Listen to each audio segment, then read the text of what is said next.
Three questions for the minister. Let me say I'm impressed so far by his quality of erudition and the way he's attended to our questions. I'm sure Nigerians now have an idea of the kind of person that they have as minister. But let's go straight to the three questions that I have for the minister. The first question is, how do you plan to sanitize and standardize recruitment into the civil defense and immigration? In the past, recruitment into these agencies of government had been characterized by corruption, with people literally paying for slots, and some people who eventually even do well in the tests conducted do not eventually get recruited. We would like to know what you plan to do to sanitize and standardize recruitment into immigration and civil defense.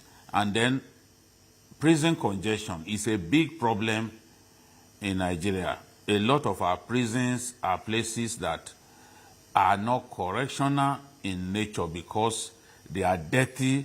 They are places where people shouldn't be kept. What really would you want to do? Would you want to see more modern prisons built? I remember the Senate president, when he was governor of Akwa Ibom State, he built perhaps the most modern prison in the country at that time. How do you intend to deal with the matter of prison congestion? Then, of course, jailbreaks. Jailbreaks are fairly regular in our country, and it's a terrible thing to have people should be in prison roaming our streets. What is the plan? Are you going to be working with the heads of the military, the heads of paramilitary units to secure this prison? Because some of them that are far-flung, some of them that are in semi-urban and even rural areas are liable to be attacked, and some of the prisoners could be freed. So what really do you intend to do about jailbreaks? I hope you could hear the questions. I'll just quickly recap them for you so that you could get your thoughts up, on them. Recruitment process into all the agencies under your ministry, how transparent will they be? When you look at how, shambolic they've been in time past, you would remember the immigration scandal in 2014. And of course, the second question is about prison congestion. What would you do to ensure that the correctional facilities are really correctional facilities and not breeding grounds for new sets of criminals? And finally, Vicky asked about jailbreaks, which have been a recurrent issues in the last few years. How will you stem this tide in Nigeria as Nigeria's Minister of Interior? Okay, thank you so much. I think the first question, if I can get it quite right, you spoke about transparency in the ministry. And, the second question, you spoke about the congestion of correctional centers. Then the third one is jailbreak. Am I right? Hello? Correct, you're correct. That's the questions. You got the questions correctly. Fantastic. Fantastic. Number one, let me tell you about transparency. I always say this. Nigerians can be guaranteed of transparency in affairs of the Ministry of Interior. I said earlier, it's a new dawn. It's an era of renewed hope. We have a marching order of the president, and we all know who he is. He's a no-nonsense person, and he's a man who gives you all the support to succeed. But he's never, he won't hold it back, when you go astray, to do what is necessary. So followers sometimes are as good as the leader, and I want to assure you, by the grace of God, there will be a lot of transparency in our process. And in terms of immigration, civil defense, the correctional centers, the fire service, there will be a lot of transparency in the process. I think I want to assure Nigerians of that. Our antecedent speaks for us. That's number one. Then number two, about issue of congestion of our centers. It's very key. It's part of my agenda. I have to tell you a scenario where we have over 70%. I don't want to give specific percentage, but from the data I was given, I think it's about 78% of about 78%, but I am sure it's over 70%, even if I'm not sure of the 78 to be precise. But over 70% of our inmates are awaiting trial. You know, that is very unacceptable. You know, we have over 80,000 inmates in Nigeria, and about 70% of them are awaiting trial. So it means that we have to work with Ministry of Justice, we have to work with Legal Aid Council, and we have to work with the Nigerian Correctional Service to be able to look at areas of the congestion in line with the Administration of Criminal Justice System, ACJS. We have to look at how to do that. Then secondly, we must also take advantage of the amendment in the Correctional Service Act, which allows for non-custodial services. You know, with the new act, there are two key responsibilities of the Correctional Service. We have custodial and non-custodial. But what we have been doing, what we are presently doing in Nigeria is strictly custodial. You know, we're looking at non-custodial as an option as is done abroad. So there are some people that you don't need to put them in correctional centers, that you could give them, you could place them on place trackers on them, anklets and so many other devices to make sure that at least not everybody is put in our correctional center. So we have to look at that option to be able to decongest, because number one, the availability of funds to even take care of this huge number of people, government is a bit stretched. We all know that, you know. So we have to look at that part of the law. How do we take advantage of the law in terms of non-custodial responsibility of the correctional service? How do we take advantage of that for rehabilitation, for reformation and reintegration, you know, of inmates, you know, into the society? Because the way our inmates are now, or our correctional centers, I went to Kuje, and believe me, yours sincerely, my heart bled, you know, because I saw the facilities. I saw that this is a center built for precisely 520 inmates. Today we have 682, you know, so we have more numbers than the capacity. The correctional center is carrying us. Ditto, same for across board. So we have to look at how do we decongest? How do we make sure that our correctional centers are correctional indeed and are not centers of condemnation? So these are part of the ideas we're working with Nigerian Correctional Service. I've given them a marching order that I want to see their roadmap.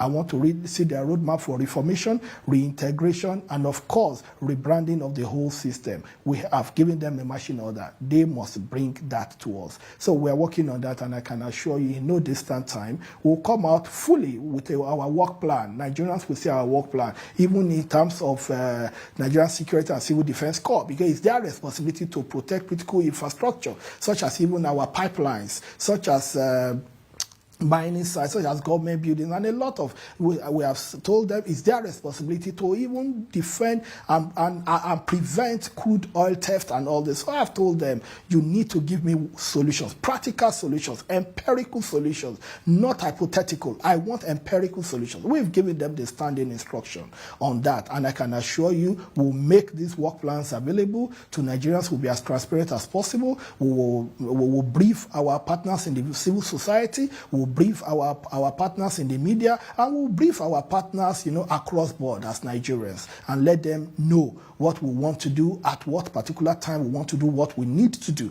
Nigerians should be able to gauge us in line with our timelines, our key performance indicators. There must be KPIs. People must know what to expect at any particular point in time. We are not here for unpleasant surprises. And I want to assure Nigerians, if we will have surprises, they will definitely be pleasant ones by the grace of God, under the leadership of President Bola Ahmed Tinubu. Then you spoke about jailbreak. Well, to the best of my knowledge, from what I've been able to find out, we have not had jailbreak. What we've had is jail attack. There's a difference between jailbreak and jail attack. You know, we've had so many of these our correctional centers because we are live. There are certain security things I cannot disclose, but we are working around the clock to ensure that we cover all those loopholes, and we make sure that what we need to secure our correctional centers are put in place. But some of these methodologies, approach, and solutions are not what we can discuss, on TV. But I can assure you, the president is well determined. He's well determined to make sure that every Nigerian is protected, that all Nigerians can go to bed with their eyes closed, and all Nigerians can have a sense of belonging and know fully well that the biggest asset we have as a people is not in our wealth, not in terms of who we are, but in terms of the fact that we are Nigerians. That's our biggest asset, and it's one we should be proud of, and we are ready to lead from the front. Just as the president is leading from the front, we will lead from the front. We will provide the necessary support that is needed, and we can assure Nigerians that the new dawn, the new era, the new hope is actually here, and we'll do our best to deliver on the mandate of renewed hope under the able leadership of President Bola Ahmed Tinubu, by the grace of God. Honorable Minister, we must really commend you for, an insightful analysis of your ministry. But before we let you go, let me ask one final question. Touching another aspect of your ministry that you've not really mentioned, that's the fire service, the emergency response services. You mentioned briefly about the Civil Defense Corps and about their mandate to protect the pipelines against oil theft and all that. I'm sure that really addressed that, but of course you can still touch on that in responding to these questions. Emergency services in Nigeria, how will you strengthen the fire service in particular to be responsive? We've seen cases where they've been called to emergency situation and they will turn up quite late. What are you going to do about this? Well, thank you so much. We are presently working on securing a toll-free line. I have told them when I came on board, of course, there's a national emergency line, but we said there must be a toll-free dedicated to the fire service. So the fire service is working very well with Nigerian Communication Commission to secure that. That's number one. Then number two, I've also spoken to them that most of their trucks, most of the fire trucks, the new ones that have been purchased, as much as we need more, because fire is one of the biggest emergencies. We have told them they are not meant to be packed, in fire in their offices. We have some densely populated areas. For example, in Lagos, we have some densely populated areas that we need to calculate our radius, know that, okay, how many kilometers apart, be able to have these places stationed, for the purpose of emergency. For example, Balogun Market is an example, when these are economic zones, there are so many economic zones. If we have these solutions decentralized, the placement of these trucks, with so that those are they'll become emergency responders, So even when they start that as a first line responder, then other support, can't come. So we're working on that, and we're doing critical analysis across the country, knowing our needs assessment, reducing our timeline, and of course, the Fire Service Act has been passed by the National Assembly. It's waiting presidential assent. I'm sure that once that is signed, by the grace of God, it will further empower the fire service to be able to be proactive, to be more proactive, than they are. But the simple truth is, I will also want to use this opportunity to thank our men in uniform. They're doing a lot. Yes, there are some bad eggs, but nevertheless, we have to thank them for the sacrifice to the nation. We have to appreciate them for the risk of life, for the sacrifice they make daily on behalf of Nigerians. This was what I told them when I went on a courtesy visit, to see what they're doing. We must appreciate their little effort to encourage them to do more, to do better. But I can assure you, we will drastically cut down on emergency response time. It's part of our key priorities. We will do that. Then also on the issue of civil defense, Nigerian Security and Civil Defense Corps, it's important for us to say that it's a very key agency of government. It's a very key agency of government that can reduce the overstretching of our armed forces.